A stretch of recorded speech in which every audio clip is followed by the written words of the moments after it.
یا انسان نخلدن برن بهارن آجازیلان ایلان گریان هر خوشبیان شرکا به هر جنگ شینه بیردین شیران جمهوری و نمیران مظلوم و زکیان شیان بردار به خوش بهار شیان بردار به خوش بهار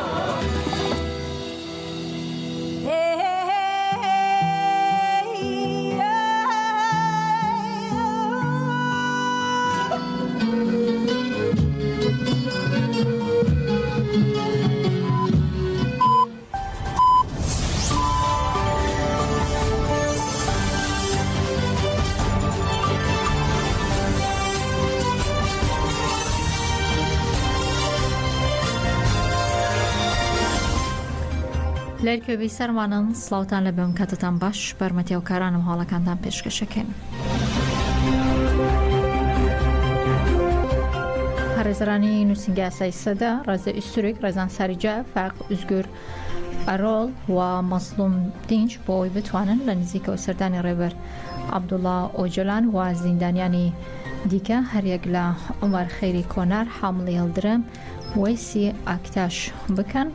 سەردانی دوێنێ داواکاری گشتی کۆماریان لە بۆرسا کردۆ بەڵام داواکارەکان بێ وەڵام ماوەتەوە. پەیوەندی ڕێبەر ئۆجۆلان بەتەواتی بچراوە داواکارەکان بۆ دیدار وەڵام نادرێتەوە. هەندێک جار دوای چەندین مانگ دیسپلین وەکو سزایەک بە کەسوکار و بە ئازادی خوازان ڕاتێگەێنرێت. بە گوێرەی دوێن راپۆرتی نووسینگە یاسای سەدا کە هەفتەی کانۆنی دووهەم بڵاوکراوەوە لە 27 تەموزی 2011ەوە تەنیا لە نێوان ئایاری 2019 5 جار دیداری پارێزەران ئەنجام درراوە. دوایین دیداریش لە حوتیابی 2019دا بووە. لە ساڵی 2014دا 5 جار دیداری بنەماڵەکان ئەنجام درراوە. دوایین دیداریش لەگەڵ براکی لە 3 ئابی 2020دا بووە. لە یەکەم ڕۆژەوە واتە لە 15 شوباتی ساڵی 1999 تا ئێستا دوو جار لە 27 نیسانی 2020 و 25 ئاداری 2021 بە تەلەفۆن ڕێگەدراوە پەیوەندی لەگەڵ بنەماڵەکان ئەنجام درێت. دوایین پەیوەندی تەلەفۆنی لە 25 ئاداری 2021ەوە پاش ماوەیەکی کەم پچڕێنراوە و لەو کاتەوە هیچ زانیارێک لەو بارەوە بەردەست نییە.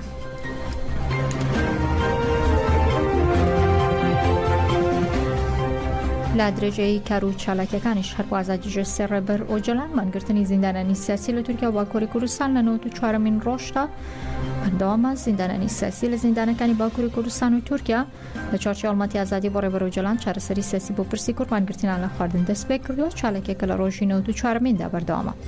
مانگرتن لە خواردن لە 27 تشرینی دوم وەکو بەشێک لە هەڵمەتی ئازادی بۆ ڕێبەر ئۆجۆلان چارەسەری سیاسی بۆ پرسی کورد دەستی پێ کردووە تاوکو ئێستا بەردەوامە.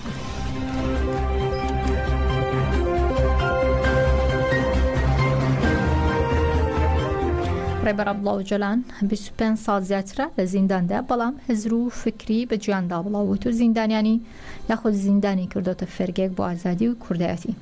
هاوار شافعی مامۆستای ئاینیش دەڵێ هزری ڕێبەر ئاپۆ چارەسەری هەموو کێشەکان دەکا کە داگیرکەران بۆ گەلی کورد و تاوی گەلانی کورد دروستیان کردووە. لە دوای پیلانگێڕیەک لە دوای هەوڵێکی پیلانگێڕانە سەرۆک عەبدوڵڵا ئۆجۆلانیان دەستگیر کرد و دایان بەدەستی ڕژێمی تورکەوە. ئەو پیاوە سەرڕای ئەوەی کە قیادەیەکە و سەرکردایەتیەکی سیاسیە لە هەمان کاتا بیرمەندە و ئەشتوانم وەکو فەیلسوفێک ناوی ببەم و هەمیشە ئەو بیرمەند و فەیلسوفانە هەمیشە گەڕاون بۆ چارەسەری ئەو کێشانەی کە ڕووە کاتە کۆمەڵگای کوردەواریش لە دێر زەمانەوە هەمیشە لەلایەن داگیرکەرانەوە پڕ کراوە لە کێشە و لە مەینەتی و لە قەتڵ و عام و لە کوشتار و لە زیندە بەچاڵکردن و لە سڕینەوەی زمان و کەلتور و ناو. بۆیە عەبدوڵڵا ئۆجۆلانیش بۆ چارەسەرکردنی هەموو ئەو کێشانی کە ڕوبەڕووی ئەم میلەتە ئەبێتەوە بۆ هەموو کێشەیەک ئەگەر ئینسان بڕوانێتە کتێبەکانی بۆ چوونەکانی بیرکردنەوەکانی. لەگەڵتان بەردەوامە بین. دەوڵەتی تورک لەسەر هێرشەکانی بۆ سەرەرەمی کوردستان بەردەوامە. وڵاتانی مەدەنی مڵک و ماڵیان دەکات ئامانج. دکتۆر شێرکۆ حەمە ئەمین چالاکوانی سیاسی و مامۆستا لە زانکۆی سلێمانی ئامانج بۆ دەکا دەوڵەتی تورک دەوێ هەرێم و بەغدا پەلکەشی دژی شەڕی پەکەکە بکەن و دەڵێ ناکرێت بە هیچ جۆرێک هیچ هێزێکی کوردی بچێتە ناو بازنەی پلانگەری دژ بە پارچێکی تری کوردستان. بەهێزەوە من تەنها لە میدیاوە بینیومە، یعنی بەس بەڵام هیچ هێزێک لە هەرێمی کوردستانە سەرکەوتوو نابێ ئەگەر بێ بچێتە ناو بازنەی خیانەتەوە دژی پارچێکی تری کوردستان. یعنی ئەمە ئەگەر یەکێتی نیشتیمانی کوردستان بیکە لە دژی حیزبەکانی ڕۆژهەڵات هەر خیانەتە و پارتی دموکراتی کوردستان بیکە لە دژی باکووری کوردستان هەر خیانەتە. بۆیە ناکرێت بە هیچ جۆرێ هیچ هێزێک لە هەرێمی کوردستانە بچێتە ناو بازنەی ململانەیەکەوە، بچێتە ناو بازنەی با بڵین پیلانێکەوە کە لە دژی پارچێکی تری کوردستان بێ و ئەمە پەیوەندیدارە بە نەبوونی با بڵین بڕیاری سیاسی ئەم هێزانەوە لە هەرێمی کوردستانە. بەداخەوە ئێستا لە هەرێمی کوردستان ناتوانین بڵین ئێران و تووشیا سیاسەتی مەنتیقەیە بەڕێوە بن و بە بڕوای من باشترین شتیش ئەوەیە کە ڕەنگە بڵێ زۆنی ئێران و زۆنی تورکیا، یعنی تورکیا هەژمونی هەیە. تورکیا لە ڕووی ئابووریەوە، لە ڕووی کولتوریەوە، بەشێکی زۆر لە ڕووی سەربازیەوە کە چەندین بنکە و بارگای ئاشکراونی هەنی هەیە. بەپێی ئامارێکی ڕێکخراوی CPT بە ئێران و بە تورکیا 215 بارگای ئاشکراونی هێنیان هەیە لە هەرێمی کوردستانە. بۆیە مەنتیقەیە توانین بڵین بە جۆرێک لە جۆرەکان داگیرکراوە و هیچ شتێکی بەدەست خۆی نییە. ئەم دوو حیزبە خۆیان تەسلیمەوە. دەوڵەتی تورک بە هەموو جۆرە چەکێکی قەدەغەکرا و بردومانی خەڵکی باشوور و ڕۆژاوی کوردستان دەکا و ژینگە و سروشتی کوردستانی شەواندووە. شکۆفە محەممەد چەلەکوانی بواری ژینگەیە لە لێدوانێکدا بۆ ئاژانسی ڕۆشنووس پۆرتمانەکان بە جینۆسایدی ژینگە ناو دەبە و دەڵێت کە دەبێت بە یاسا ڕێگری لە دەوڵەتی تورک بکرێت. وەکو هەمومان ئەزانین جینۆساید جۆری زۆرە و یەک لەو جۆرە جینۆسایدانەی کە ئەمڕۆ بەرنامەی نوێیە لە گۆڕاپانی سیاسی و لە گۆڕاپانی تەنانەت ڕووناکبیریشدایە کە باس و باسێکی زۆری لێوە دەکرێت. ئەوەش ئەوەی جینۆسایدی ژینگەی یان هەندێک پێیان وایە بە دەستەواژەیەکی تر ناوی ببین بڵین ئیکۆسایدی ژینگەی ئیکۆسایدە.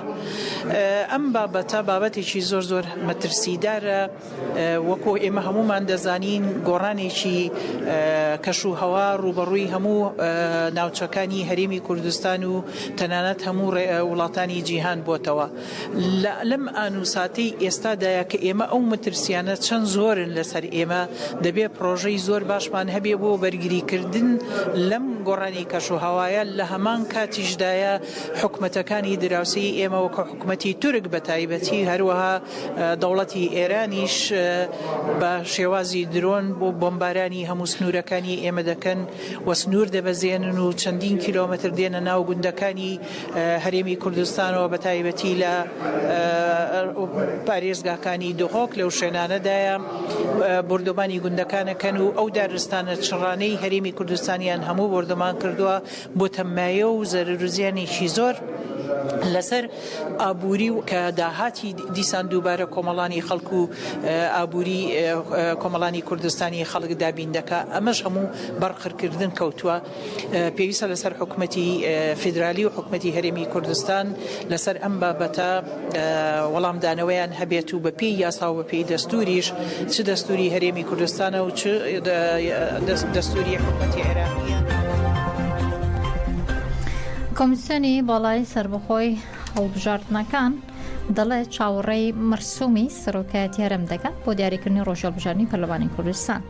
تا ئێستا سەرۆکایەتی هەرێم لە دوای بڕیارەکەی دادگای فدرالی هیچ وادێکی بۆ بژاردننی پەرلەمان دیاری نەکردەوە. بڕیارە هەفتەی داهاتوو جارێکی دیکە کۆمیسیۆن و لایەنەکانی هەرێم لە هەولێر کۆ ببنەوە. جومانە غەلایی وتەبێژی کۆمیسیۆنی باڵای هەڵبژاردنەکانی عێراق بۆ میدیانە خۆیەکان لەبارەی هەڵبژاردننی پەرلەمانی کوردستانەوە گوتوێتی کە لە کۆبوونەوەکەی هەولێر لەگەڵ سەرۆکایەتی هەرێم پێشنیازی ڕۆژانی 5 تاوەکو 10 مانگی حوزەیران کراوە ئەنجامدانی هەڵبژاردننی پەرلەمانی هەرێمی کوردستان. بەڵام کۆمیسیۆن چاوەڕێی مرسومی سەرۆکایەتی هەرێم دەکا بۆ دیاریکردنی ڕۆژێک بۆ هەڵبژاردنەکە. ئەمەژەی بۆش کردووە چاوەڕێن لە ڕۆژانی داهاتوودا سەرۆکایەتی هەرێم مەرسومەکە دەربکە و کۆمیسیۆنی هەڵبژاردنەکانی عێراق ئەو ڕێکارانەی کە لەسەری ماوە بۆ ئەنجامدانی پرۆسەکە تەواوی دەکات. وتەبێژەکەی کۆمیسیۆن باسی لەو کرد بەشێکی زۆر لە ئامادەکاریەکان بۆ هەڵبژاردننی پەرلەمانی هەرێم کراون و بەشێکی دیکەش ماون بۆیە چاوەڕێکاتی هەڵبژارنەکە دەکەن.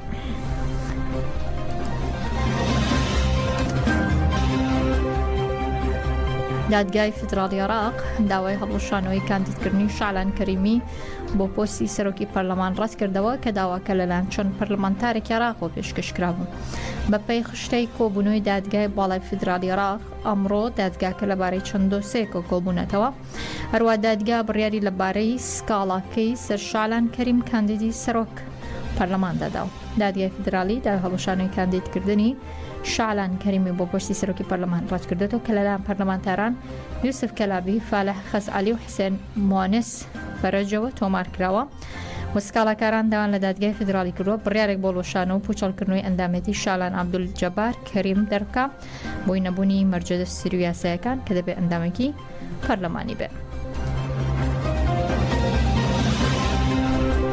چالاکوانانی بواری ژنان لە شاری سنە هێواری دوێنێ بەیاننامەیەکیان بڵاو کردوەوە تێیدا ڕایانگەاندووە کە بایکۆتی هەڵبژاردن 12 خولەی پەرلەمانیان کردووە. هەروەها بانگوازیشیان لەگەشت خەڵکێران کردووە کە لە ڕۆژ 1 ئادار لە ماڵەکانیان بمێنەوە و جۆرە هەڵبژاردنانە ڕەتکەنەوە. لە بەیاننامەیەکدا ژنانی چالاکوانی سنە داهاتووە سەر هەڵدانی شۆڕشی ژن، ژیان ئازادی، گۆڕانکارێکی زۆری لە گۆڕەپانی سیاسیێراندا هێناوەتە ئاراوە. هەر بۆ یەک و ژنانی چالاکوانی سنە و هەڵبژاردنە قبوڵ ناکەن چونکە بناغی سیستەم ئێران پڕکەم و کورتی و دان بە هەڵبژاردنەکاندان نانێن کە دەزانن تەنها ڕووکەشیە و هیچی دیکە. ئەماژیان بۆش کردووە لە ڕۆژی هەڵبژاردندا یەکیادار بە وتنی نەخێر بۆ سندوقی دەنگدان نمایشی سیستەمێکی تاگرە و لە ماڵەکانیاندا دەمێننەوە.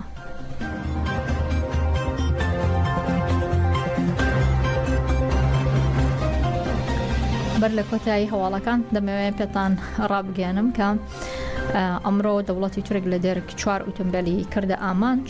دەوڵەتی تورک ئۆتۆمبیلێکی لە گوندی وانکەی سەربەدەری ڕۆژاوی کوردستان بردومان کرد. ژمارە ئۆتۆمبیلانی کە لە سەربانی ئەمڕۆ بردومان کراون تاوکو ئێستا گەشتۆتە 4 ئۆتۆمبیل.